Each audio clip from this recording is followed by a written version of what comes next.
దేవుని దృష్టికి విలువైన వాటిని మనం అడిగితే ఆ విలువైన వాటితో పాటు ఉచితంగా కొన్ని బహుమానాలు ఇస్తాడయ్యే నువ్వు అడగని ప్రార్థనలకు జవాబులు. అది రహస్యం. అడగకపోయినా ఎట్లా వచ్చింది ప్రభు అంటే ఆఫర్ వచ్చింది అంతే. దాన్ని అడ్డుకోవడానికి లేదు సైతాను గాడు. అస్సలు ప్రార్థన చేయకపోతే డేంజర్, వాడు ఆపుతాడు. అర్థమైందా? అస్సలు ప్రార్థన నువ్వు మానేసావు అనుకో, వాటికి అవకాశం దొరికిద్ది. అందుకని నువ్వు ప్రార్థన చేయాలి, దేవునికి యుక్తమైన వాటిని నువ్వు అడగాలి. అడుగు ఊరుకు అంతే. ఇంకా గ్యాస్ స్టవ్ అడిగితే కుక్కర్ ఫ్రీ అంతే, వచ్చేస్తుంది అంతే. నువ్వు అడగాల్సిన అడుగు. ప్రభా అప్పుల సంగతి ఏంది నాయన, ప్రభా అప్పుల సంగతి ఏంది ప్రభా, అప్పులు ప్రభా అప్పులో.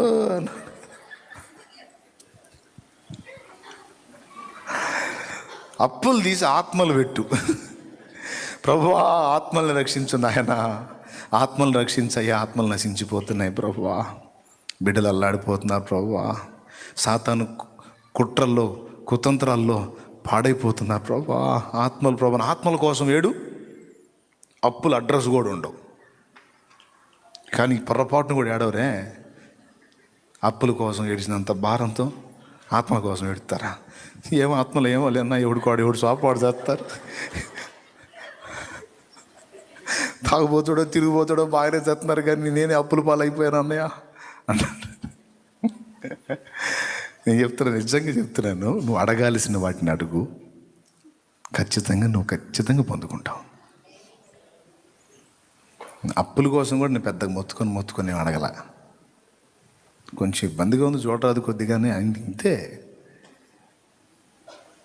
అసలు అవమానపరిస్తే ఎదురు చూసా, ఎవడన్నా అవమానపరుస్తాడేమో, దేవుని పరువు పోయిద్దని. ఆయన పరువు తీసుకోడు. ఆయన ఎవరిని రానిలా ఘనంగా నా తల ఎత్తాడు. ఆయన నన్ను ఎవడైనా రోడ్డు మీదకి లాగి అవమానపరిస్తే దేవుడు ఎలా రియాక్ట్ అవుతాడో చూద్దామని టెస్ట్ చేశా. నన్ను ఎవడైనా రోడ్డు మీదకి, అప్పుల వాళ్ళు రోడ్డు మీదకి లాగితే దేవుడు ఎలా రియాక్ట్ అవుతాడో చూడాలని కనుగొనాలని పరిశీలించాలని కాచుకున్నా. అవకాశం ఇలా తీసేసాడు మొత్తం. నేను చెబుతున్నా, నువ్వు ఎంత చిక్కుల్లో ఉన్నా అంతకంటే శ్రేష్టమైన వాటిని ముందు దేవుని ముందుంచు, అడుగు దేవుణ్ణి. అందులో భాగంగానే దైవ సేవకుల కోసం కూడా అడుగు. నీ దాసుల యొక్క సాక్ష్య జీవితాన్ని కాపాడు, ప్రార్థనా జీవితాన్ని కాపాడు, వాక్య ధ్యాన జీవితాన్ని కాపాడు, కుటుంబ జీవితాన్ని కాపాడు. ఐహిక విచారాల్లో చిక్కుబడకుండా, సాక్ష్యం కోల్పోకుండా, పరిశుద్ధ జీవితం కోల్పోకుండా, ప్రార్థనను కోల్పోకుండా, ఆత్మీయతలో చల్లారిపోకుండా, పరిపూర్ణత వైపు సాగిపోయేటట్టు నీ దాసులను అభిషేకించు ప్రభువా అని చేతులెత్తును. మంచి ఆరోగ్యమివ్వు, ఉరికురికి నీ పని చేయ శక్తినివ్వు తండ్రి.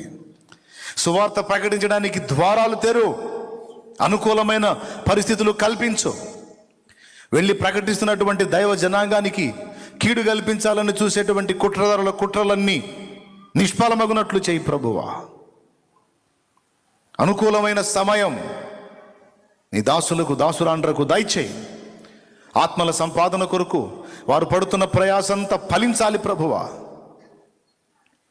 నీ దాసులను కనికరించు నాయన, నీ చేతులెత్తి కన్నీరు గార్చు. ఎంత సంతోషపడతాడో. అమ్మా ఇన్ని బాధల్లో ఉన్నవారా తల్లి, నువ్వు నీ గురించి అడగవేమమ్మా. ఆత్మలు అంటావు, వాళ్ళు తెలుసుకోవాలయ్యా అంటావు, వాళ్ళ కష్టాలయ్యా అంటావు, వాళ్ళ జీవితాలు ప్రభువా అంటావు, సంఘ బిడ్డలు అంటావు, సేవకులు అంటావు, సువార్త వెదజల్లబడాలంటావు, ఆత్మలకు సత్యం తెలియాలంటావు, అందరి మనోనేత్రాలు వెలగాలంటావు, దేశక్షేమం అంటావు, పట్టణ క్షేమం అంటావు, గ్రామ క్షేమం అంటావు, సమాజ క్షేమం అంటావు, బంధువుల రక్షణ అంటావు. వాళ్ళ సమస్యలు, వీళ్ళ సమస్యలు, వాళ్ళ రోగాలు, వీళ్ళ బాధలు, వాళ్ళ అప్పులు, వీళ్ళ సమస్యలు అని అందరి గురించి ఇంతసేటు తలంచి ప్రార్థన చేస్తావు తల్లి. నీ గురించి ఆలోచించుకోవరా నువ్వు? అమ్మా నాయనా నీ గురించి ఆలోచించుకోవా నాయనా, నువ్వు ఈ ఇతర విషయాలన్నిటి కోసం కన్నీరు గారుస్తున్నావు. ఎంత యథార్థవంతుడవు నీవు, ఎంత నిజాయితీగా ఉన్నావు, ఎంత ప్రేమ కలిగి ఉన్నావు. ముచ్చట పడతాడు దేవుడు. ఇట్టి క్రియ నా ఎదుట నీవు కనపరిచినందున నిన్ను చుట్టి ఉన్న బంధకములు తెగిపోవునుగాక అంటాడు. అంతే అంతే. నువ్వు అడిగిన వాళ్ళ సంఖ్యలో దిగిపోవటం ఏమో కానీ ముందు నిన్ను ఫ్రీ చేస్తాడు ఆయన.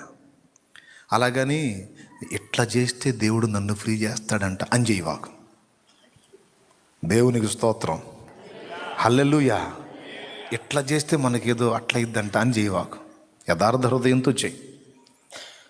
ఒకవేళ దేవుడే నీ ముందు నిలిచి, అమ్మా ఇంతమంది గురించి అడిగి నీ సంగతి అడగలేదు ఏంటంటే, ప్రభా నీకు తెలియదే ఉందయ్యా, నా సంగతి నీకు తెలియదే ఉంది అన్ని తెలిసిన వాడివి.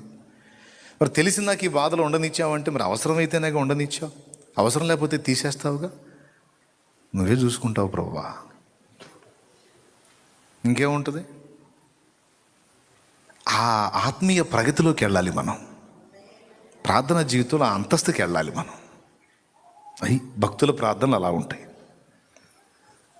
ఏమన్నా అర్థమైందా? ఏడిసేవాళ్ళు నీ బొంద అంటారా? దేవునికి స్తోత్రం, హల్లెలూయా చెప్పండి గట్టిగా. ఎంతమంది హ్యాపీగా ఉన్నారు? రైట్. అసలు వర్షం పడింది, మంచి వంక చిక్కింది, ఈరోజు జంప్ అవుతారేమో అనుకున్నాను, ఎవరు రాకుండా. అసలు ఎప్పట్లానే అందరూ కలిశారు, చాలా సంతోషం. నయానో భయానో, నవ్వించో కవించో, ఆ విలువైన 4 మాటలు మీ హృదయంలోకి పంపించాలని చేసే ప్రయత్నమే ఇది.